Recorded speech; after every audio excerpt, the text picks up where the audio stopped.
洋洋久久，茫茫有际。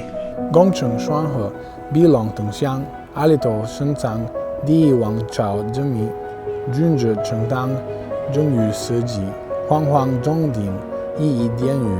上王称煮酒，青铜时代之际。Welcome to When Foreigners Meet Zhengzhou Culture. I'm Egist from Greece. This is my friend Miss Tan. Hello Egist, welcome to Zhengzhou Museum. It's a pleasure to be here, and today we'll take you back 4,000 to 3,000 years ago, when the Xia and Shang Dynasties established their capitals in Zhengzhou.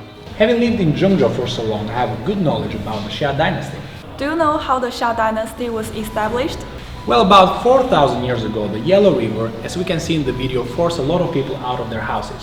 Yu led the people to divert the floods into the sea, and after 13 years of hard work, he managed to successfully do that.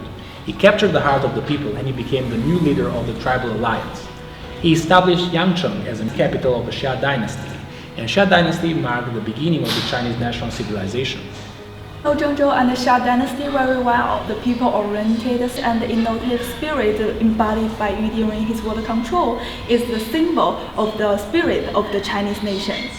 I know that Shang is the second dynasty, starting from about 3,600 years ago. And as we can see from this picture, they had an influence over a large area, from Hubei, Hunan, Jiangxi, Beijing, Tianjin. Let me tell you about two features about Shangcheng site in Zhengzhou city, the water supply and the bronze cellars. I see over here there is a reservoir with the bluestone slabs. What's its main function? It's for water sanitation and safety. And as you can see, the water pipelines were also underground in the palace area. It's thick on the one end and thin at the other, so that they can be connected. It's very similar to our modern urban water supply system, and also reflects the ingenuity of the ancient people. What about all these bronze vessels? Why were they buried so deep?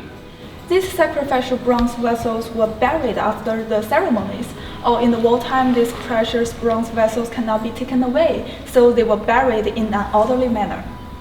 There are a lot of wine vessels, and one of them is to prepare cocktails in Shang Dynasty. Can you guess which one?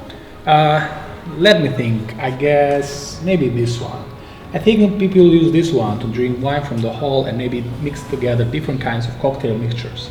Yeah, there are lots of wine cups, and which demonstrates a good harvest, and the ancient people had enough food to make wine. What about this piece over here? It looks very unique and interesting. It's the silver porcelain unearthed in Shangcheng site, which demonstrates the prototype of Chinese porcelain and allowing the history of Chinese porcelain to be dated back by over 1,000 years earlier. In the museum we can find some bone structures, like for example these hairpins and spoons. Over here we have a beautiful necklace with bones. Maybe one of the most interesting items in these museums is the seashells, which were used as an exchange item. Although Henan does not connect to the sea, we can see it was very popular to use these seashells as a monetary exchange.